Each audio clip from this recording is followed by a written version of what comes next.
खबर है, जगनेर नगर पंचायत में हंगामा यहाँ पर हो गया। निर्दलीय प्रत्याशी के समर्थक और भाजपा प्रत्याशी के समर्थकों में झड़प की जानकारी है। हंगामे के बाद पुलिस ने लाठियां यहाँ पर भांजी है। निर्दलीय प्रत्याशी पर वोटरों पर दबाव बनाने का आरोप है। पुलिस ने 2 लोगों को गिरफ्तार यहाँ पर किया। आगरा के जगनेर नगर पंचायत अध्यक्ष पद के लिए यहाँ पर मतदान हो रहा है और वहीं से हंगामे की बड़ी खबर। और ये कहा जा रहा है कि हंगामे के बाद पुलिस ने लाठियां यहाँ पर भांजी। निर्दलीय प्रत्याशी और साथ में भाजपा प्रत्याशियों के बीच में नोकझोंक यहां पर हो गई। काफी देर तक हंगामा यहां पर होता रहा। जगनेर नगर पंचायत में हंगामा, एक्सक्लूसिव तस्वीर आपको दिखा रहे हैं। निर्दलीय प्रत्याशी और भाजपा के प्रत्याशी आपस में उनके समर्थक भिड़ गए। हंगामे के बाद पुलिस यहां पर पहुंची, लाठियां भांजी गई, लाठियां बरसाई गई, ये कहा जा रहा है। और चलिए अब आपको ग्राउंड पर लिए चलते हैं और पता लगाते हैं कि किस तरीके से वोटिंग हो रही है आगरा में। हमारे सहयोगी नितिन का रुख करेंगे। नितिन, जरा बताएं कि आगरा को लेकर के कैसी रिपोर्ट आ रही है, जहां मौजूद है वहां की क्या तस्वीर है? देखिए, बिल्कुल देखिए, ये राजस्थान बॉर्डर से लगता हुआ जगनेर कस्बा है और वहाँ से ये खबर आ रही है कि वहाँ निर्दलीय प्रत्याशी हैं जो कुलदीप गर्ग, जो उनके भाई प्रदीप गर्ग वहाँ निर्दलीय नगर पंचायत चेयरमैन रह चुके हैं और उन पर यह आरोप लगा है कि वो अपने पक्ष में जो मतदाता हैं उनको वोट कराने के लिए दबाव बना रहे थे, जिसकी शिकायत भारतीय जनता पार्टी की जो प्रत्याशी है उनके समर्थक लक्ष्मी अग्रवाल की तरफ से की गई। और इसी बीच झड़प होती है। झड़प के बाद पुलिस लाठीचार्ज करती है। 2 जो उनके समर्थक हैं उनको गिरफ्तार कर लिया गया है, हिरासत में ले लिया गया है। पुलिस अब पूछताछ कर रही है और कुल मिला के जो अधिकारियों से बात हुई है उसके मुताबिक पूरी जो स्थिति है उसको कंट्रोल कर लिया गया है। बोलिए कि जरा ये बूथ भी दिखाते चले, आखिरकार ये सब जो हुआ है वो आपके पीछे ही हुआ होगा, वहीं पर मौजूद हैं आप? नहीं, देखिए, मैं इस समय आगरा में मौजूद हूँ। आगरा से बिल्कुल करीब 60 किलोमीटर दूर जगनेर जो नगर पंचायत है आगरा जिले की, मैं वहाँ की ये खबर बता रहा हूँ। और वहाँ जगनेर में ये हल्का बल प्रयोग हुआ है, वहाँ लाठीचार्ज हुआ है और जो आरोप लगा है वो निर्दलीय प्रत्याशी।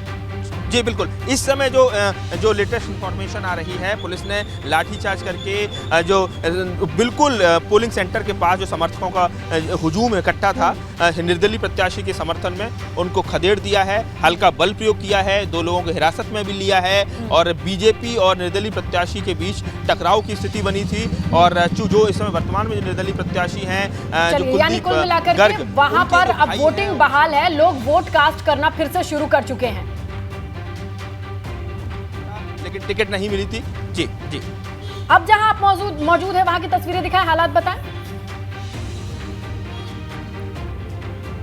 देखिए, बिल्कुल, और अगर जिस जगह मैं मौजूद हूँ ये बैनी सिंह इंटर कॉलेज है, वार्ड 41 का। और देखिए, इस समय लगातार वोटिंग चल रही है। मैं तस्वीरें दिखाना चाह रहा हूँ। तमाम जो वोटर्स हैं वो हमारे साथ, हम उनसे बात करेंगे कि किन मुद्दों पर लोगों ने वोट किया है। लोग वोट करने निकल रहे हैं। देखिए, आधी आबादी खासकर जो महिलाएं हैं वो भी बड़ी संख्या में वोट करने निकल रही है।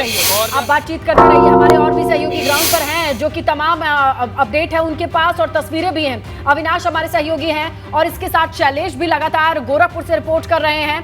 अविनाश का रुख कर लेते हैं, उनके पास कहां से तस्वीरें आ रही हैं, किस तरीके की जानकारी है? अविनाश, जरा साझा करें दर्शकों से। देखिए, इसलिए अगर बात करूँ तो मैं इस वक्त मथुरा में मौजूद हूँ और यहाँ पे अगर बात करें तो लगातार निकाय चुनाव के लिए मतदान हो रहा है। लगभग 40.3% मतदान हो चुका है। तस्वीरें आप देखिए किस तरीके से यहाँ पे लोग उत्साहित, चूंकि लोकतंत्र एक उत्साह का पर्व होता है और यहाँ पे लोग किस तरीके से उत्साहित अपनी जो मत पर्चियाँ हैं वो लेने के लिए आए। गोवर्धन नगर पंचायत यहाँ की सबसे बड़ी नगर पंचायत, उसके बीजेपी उम्मीदवार मेरे साथ है श्याम सुंदर उपाध्याय जी। किस तरीके से आपके पक्ष में यहाँ पे माहौल दिख रहा है, क्या कुछ है यहाँ पे उम्मीद है आपको? हर घर भगवा छा रहा है और भाजपा केवल और केवल कमल खिल रहा है। क्या प्राथमिकताएं हैं आपकी कार्यों को लेकर के? हमारी प्राथमिकता है, पहली शुद्ध मीठे पीने का पानी, ये पहली प्राथमिकता है। दूसरी सफाई और तीसरी यहाँ जो अपनी तीर्थ कुंड है मानसी गंगा, वो पूरी तरह से स्वच्छ हो, और ये हमारी प्राथमिकता है। आप लोग वोट डालने आए हैं, क्या कुछ मुद्दे हैं आप लोगों के वोट डालते हैं? नहीं, सही मुद्दे हैं, कोई बात नहीं, अच्छे मुद्दे हैं, कमल का फूल खिलेगा। क्या मुद्दे हैं आप लोगों के वोट डालते हैं? जी, क्या मुद्दे हैं आप लोगों के वोट डालते हैं? वो बिजली, पानी, सड़क, हरंजा। उम्मीदें पूरी होगी? बिल्कुल निश्चित होंगी। हम ऐसा तक बना के भेजेंगे कि जो उम्मीदों को पूरा करें। आप लोग वोट डालने आए हैं तो क्या सोच के आ रहे वोट डालने? बिजली, पानी और सफाई के बारे में। सफाई होनी चाहिए 7 कोस में। सफाई है आपके क्षेत्र में? नहीं है, नाली भी सफा नहीं होती हैं। उम्मीदवार आते हैं तो उनसे आप लोग ये बात कहते हैं? हाँ, जो कहते हैं ये नाली साफ करवा देंगे, ये गड्ढा मुक्त करा देंगे, कुछ नहीं होता है। यहाँ पे किस तरीके से लोग उत्साहित और बिल्कुल। नजर आ रहे हैं। आप लोग महिलाएं हैं, बताइए आप लोग क्या सोच के वोट डालने जा रही हैं? पानी के लिए। पानी, यहाँ पे पानी की समस्या है। आप इन लोगों से बातचीत करते रहिए, तभी अंदाजा लगेगा कि किस तरीके से वहाँ की जनता सोच रही है। वोटिंग यानी जो फ्लोटिंग वोटर्स भी होते हैं यहाँ एकदम मुहाने पर खड़े होकर क्या सोचते हैं, जानने का मौका मिला है। और देखिए, अगर गोरखपुर की बात करें, हम इस समय जुबली इंटर कॉलेज में जो मतदान केंद्र बना है वहाँ पर मौजूद हैं। नज़ारा भी दिखाते हैं और आंकड़े भी बताते हैं। देखिए, बड़ी संख्या में लोग यहाँ पर पहुँचे हुए हैं वोटिंग के लिए। लेकिन एक जो देखिए चिंता वाली बात कही जा सकती है, दोपहर 1 बजे तक के आंकड़ों को अगर हम देखें तो जो गोरखपुर का नगर निगम क्षेत्र है वहाँ पर 24% से भी कम यहाँ वोटिंग हुई थी। तो देख अंदाज़ा लगा सकते हैं कितना कम वोटिंग परसेंटेज है। और इसके अलावा अगर बात की जाए तो नगर पंचायतें जो 11 वहाँ पर महज 36% के आसपास परसेंटेज था पोलिंग का। वो भी तब जबकि सीएम सिटी है, ये खुद सीएम योगी ने अपील की थी कि अपने घरों से निकले मतदान करें। सुबह 7 बजे वो पहुँच भी गए थे। लोगों से ही बातचीत करते हैं, उन्हीं से जानते हैं। हमारे कैमरा सहयोगी प्रमोद सुबह से तस्वीरें देखिए लगातार हमारे दर्शकों तक पहुँचा रहे हैं। लोग यहाँ पर जो मौजूद हैं उनसे पूछते हैं कि क्या उन्होंने अपना यहाँ पर आज वोट कास्ट कर दिया है। आप लोग का मैडम यहाँ पे वोट हो गया, क्या नाम है आपका? गीतांजलि। गीतांजलि जी, ये बताएं कि क्या मुद्दे जहन में रख के आज वोट करने के लिए गए थे? पहले तो आप लोग दिखाए वो निशान जो बताता है कि आपने अपना कर्तव्य निभा लिया। देखिए क्या मुद्दे थे ध्यान में जिनको सोच के यहाँ वोट डालने आए थे? कोई नेता या पार्टी का नाम नहीं? बस ऐसे ही मन कुछ सोचा होगा मन में, कुछ क्या चाहते हैं गोरखपुर?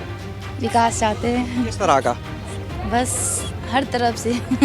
आप बताएं क्या? सर, शिक्षा में विकास हो, अच्छे तरह से पढ़ाई हो, फीस वगैरह कम ली जाए, बहुत ज़्यादा। निगम से जुड़े मुद्दों की बात करें, जैसे गोरखपुर के लिए कई बार सुधार रहे, जितने गड्ढे हैं पहले भैया, और गली गुलचा तो एकदम साफ सुथरा होना चाहिए, सब एकदम इधर तो। बिल्कुल जलेश, और यहाँ लोगों से बातचीत आप भी करते रहिए। और अब हम आपको लिए चलते हैं झांसी। हमारे सहयोगी रतीश मौजूद है, प्रयागराज में मोहम्मद मोइन मौजूद हैं। झांसी का रुख जान लेते हैं कि किस तरीके से वोटिंग चल रही है और वहां पर कैसी तस्वीरें हैं और कमोबेश पूरे झांसी की क्या इनपुट है रतीश के पास। देखिए, झांसी की अगर बात की जाए तो मतदान प्रतिशत कम दिख रहा है, 26.27%। 1 बजे तक मतदान हुआ है झांसी नगर निगम की। जहाँ तक बात की जाए 4,57,000 के आसपास यहाँ पर मतदान करने के लिए लोग हैं यहाँ पर, लेकिन बहुत कम संख्या में बाहर निकले हैं। फिलहाल इस वक्त हमारे साथ पूर्व केंद्रीय मंत्री और वरिष्ठ कांग्रेसी नेता प्रदीप जैन जी हैं, उनसे बात कर लेते हैं, क्योंकि सुबह से वो भी चक्कर काट रहे हैं, देख रहे हैं। उन पर बड़ी जिम्मेदारी है कांग्रेस पार्टी के लिए। झांसी नगर निगम में पहली बार कांग्रेस ने ही अपना महापौर प्रत्याशी जिताया था और बनाया था। चौथी बार ये चुनाव हो रहा है झांसी नगर निगम में। इस बार कांग्रेस की स्थिति क्या देख रहे हैं, उनसे बात कर लेते हैं। प्रदीप जैन जी, बड़ी जिम्मेदारी आपके ऊपर है, क्षेत्र में आप लगातार घूम रहे हैं, क्या देख रहे हैं घूम रहे? देखिए, बहुत अव्यवस्थाएं हैं। ईवीएम 2-2 घंटे तक ठीक नहीं हो रही। प्रशासन दावा कर रहा था कि निष्पक्ष मतदान होगा। हम देख रहे हैं कि निर्दलीय प्रत्याशी जो भाजपा के ऊपर हावी हैं, कांग्रेस के प्रत्याशी जो भाजपा से हावी हैं, उनको जबरदस्ती उत्पीड़ित किया जा रहा, थाने में बिठाया जा रहा, और ये माहौल अच्छा नहीं है। निष्पक्ष चुनाव की बात है, पूरे शहर में देख लीजिए, लोग कमल के फूल की तौलिया डाले हुए घूम रहे हैं, उन पर कोई रोक टोक नहीं है। अगर एक पंजा लगाए व्यक्ति कोई दिख रहा तो उसको पकड़ के बिठा लिया जाता है। गंभीर आरोप लगा रहे हैं, कहाँ पर ऐसा हो रहा है, कहाँ? ये आप अगर देखेंगे तो कोतवाली क्षेत्र में बड़ा बाजार है, वहाँ एक निर्दोष अग्रवाल हैं, भारतीय जनता पार्टी के प्रत्याशी। वहीं एक दूसरे गुप्ता जी हैं जो निर्दलीय चश्मे से लड़ रहे हैं। कोई बात हुई नहीं हुई, उन्हें थाने में बिठा लिया कि शाम तक आप बैठेंगे। उसी तरह अब्दुल जावेर हैं छनियापुरा में, वहाँ पर भारतीय जनता पार्टी के लोग आए और उन्होंने उनकी टेबल फेंक दी और उनके कार्यालय में चले गए। तो ये गलत है। आप कह रहे हैं कि निष्पक्ष चुनाव की जो बात कही गई थी वो नहीं हो रहा है? बिल्कुल, हमें नहीं लग रहा। अच्छा, चुनाव कैसा चल रहा है आपका कांग्रेस पार्टी को लेकर? आपके प्रत्याशी की कितनी मजबूती से लड़ रहे हैं प्रत्याशी आप? देखिए, पूरी मजबूती से लड़ रहे हैं, और जो मतदान का प्रतिशत है, क्योंकि लोग थोड़े डरे हुए हैं, इन लोगों, ये बड़ा प्रदीप जैन कांग्रेस नेता ये बड़ा आरोप लगा रहे हैं। देखना होगा कि प्रशासन इनकी शिकायतों को किस तरीके से लेता है और क्या इन्हें शांतिपूर्ण मतदान का जो भरोसा दिलाया था उस पर काम हो रहा है कि नहीं। हम मोइन का भी रुख करेंगे, क्योंकि प्रयागराज जनसंख्या के वाइज देखा जाए बहुत घना जिला है, वहां पर चुनाव किस तरीके से हो रहा है ये समझेंगे। लेकिन उससे पहले जरा आंकड़ों की बात कर लेते हैं, और आंकड़ों की बात करने के लिए डेटा सेंटर लिए चलेंगे दर्शकों को। पूजा का रुख करते हैं, ओवर टू यू पूजा।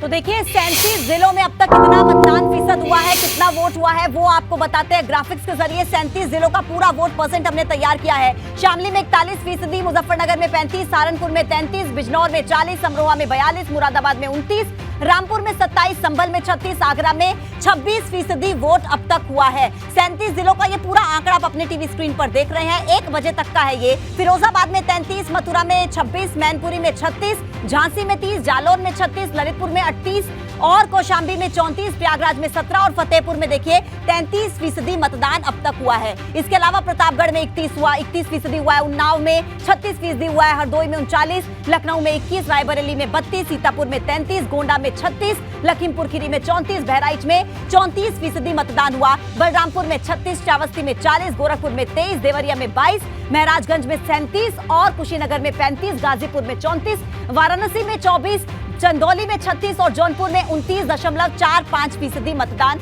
हुआ है। बिना वक्त गंवाए चलते हैं मोहम्मद मोइन के पास, प्रयागराज की कंडीशन समझते हैं। बहुत कमजोर वोटिंग प्रतिशत है मोइन, जिस तरीके से प्रयागराज के 1 बजे के आंकड़े बताते हैं, आप क्या देख पा रहे हैं?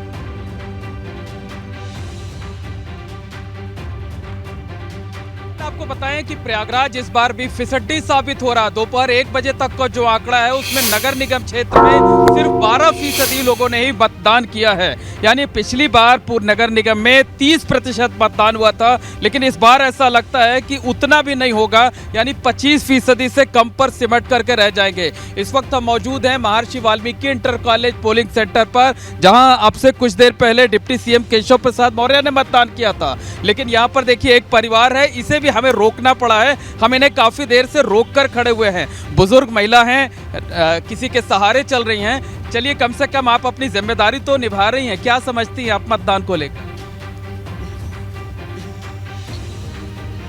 देखिए, इनकी तबीयत शायद ठीक नहीं है, बोल सकने की स्थिति में नहीं है। आप बताइए, आप लोगों ने लगता नहीं कि बहुत देर कर दी, आधा दिन बिता दिया, खाना पीना खाकर निकल रही है? जी हाँ, घर का काम सारा खत्म करके तब उसके बाद। लेकिन लोकतंत्र में भी तो जिम्मेदारी बनती है। जिम्मेदारी है, इसीलिए तो हम लोग आए हैं, इसीलिए वोट देना जरूरी है और समय के अंदर ही अभी जब तक है तब। आप वोट डालेंगे या अपने अगल बगल के लोगों को भी जाकर कहेंगे? जी बिल्कुल, जो नहीं दिया है वो आकर के वोट दे, ये जरूरी है, इसलिए।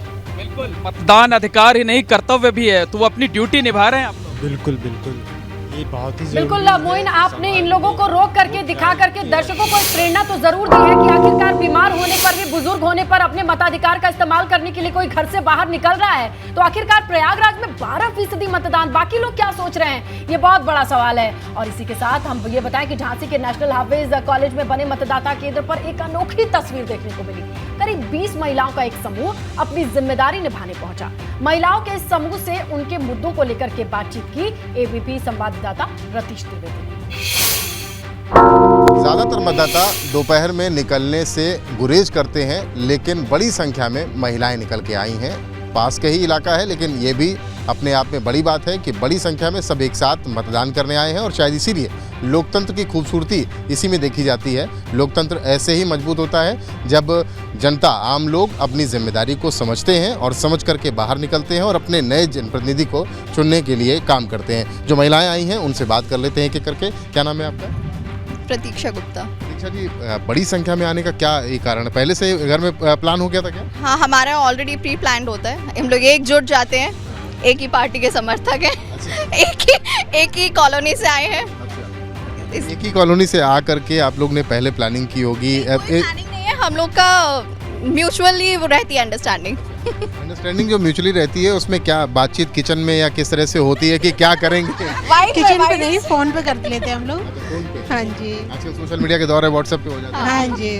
तो व्हाट्सएप पे जब बातचीत हुई तो क्या निकल के आया था कि किन इश्यूज को इस बार आप लोग देख रही हैं? आप लोग महिलाएं हैं, घर चलाती हैं।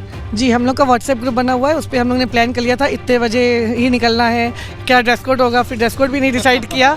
बहुत हम लोग वेट करते हैं कि ऐसे चुनाव जल्दी आए और हम लोगों को ऐसा मौका मिले मतदान देने का। और गली है, मोहल्ला है, उसमें क्या क्या सुविधाएं होनी चाहिए, पब्लिक को क्या रोड है, क्या। बड़ी खबर है मैनपुरी से। मैनपुरी में पूर्व जिला पंचायत अध्यक्ष पति का वीडियो सोशल मीडिया पर वायरल हो रहा है। सपा प्रत्याशी के कार्यकर्ता को हड़काते दिखे अनुदेश प्रताप।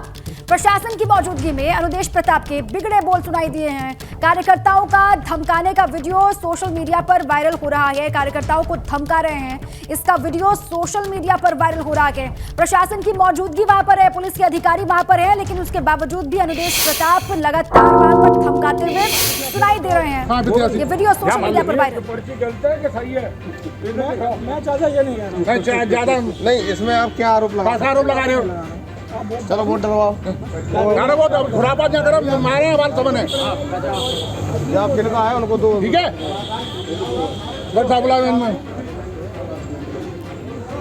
यार शांति से अपना अपना वोट डालो यार, लड़ाई ज्यादा मत करो। तो निकाय का हीरो कौन होगा, निकाय का नायक कौन होगा? विजय तिलक में लगातार नजर बनी हुई है। आज 7 घंटे से ज्यादा, लगभग 8 घंटे का वक्त बीत चुका है। कहीं कहीं फर्जी मतदान को लेकर के ज्यादातर जगहों पर शांतिपूर्ण मतदान की खबर है। वोट प्रतिशत एक चिंता है और उसकी जानकारी स्क्रीन पर मिलेगी। इसके अलावा बड़ी खबर के लिए रुक करते हैं दीपा का। बिल्कुल, इसी बीच में बड़ी खबर बलरामपुर से सामने आ रही है। वहां पर भी वोटिंग की प्रक्रिया सुबह से लगातार चल रही है। कहां से फर्जी खबर की जानकारी है वो भी लगातार आपको दे रहे हैं। फर्जी वोटिंग की बलरामपुर में फर्जी मतदान की कोशिश यहां पर की गई है, जानकारी है। पुलिस ने मौके से 4 लोगों को हिरासत में लिया, खबर है। और साथ ही ये कहा जा रहा है कि फर्जी मतदान की कोशिश यहां पर की जा रही थी। फर्जी आधार कार्ड लेकर के मतदान करने के लिए लोग वहां पर पहुंचे हुए थे, जिनको पकड़ लिया गया। बलरामपुर के गर्ल्स इंटर कॉलेज मतदान केंद्र का ये मामला बताया जा रहा है, जहां पर फर्जी वोटिंग के लिए कुछ लोग पहुंचे हुए थे, लेकिन समय रहते पता चल गया। बड़ी खबर है, गाजीपुर से भी जानकारी मिल रही है। यहाँ पर भी कोशिश की गई है, फर्जी वोटिंग की जानकारी यहाँ से भी मिल रही है। धरने पर बैठे सपा प्रत्याशी, देखिए यहाँ से दूसरी खबर है, सपा प्रत्याशी धरने पर बैठे हुए हैं। कार्यकर्ताओं के साथ कोतवाली में धरना दिया समाजवादी पार्टी के प्रत्याशी ने। ये जानकारी गाजीपुर से है, बड़ी खबर आपके सामने। सदर विधायक भी कोतवाली में धरने पर बैठे हुए हैं। तो देखिए किस तरीके से वोटिंग चल रही है, इस पर नजर बनी हुई है। फर्जी मतदान की खबरें किस तरीके से आई हैं और कहां शांतिपूर्ण वोटिंग है, कितने प्रतिशत वोटिंग है, ये तमाम डिटेल्स आपको मिलती रहेंगी। छोटा सा ब्रेक, बने रहें एबीपी गंगा के साथ।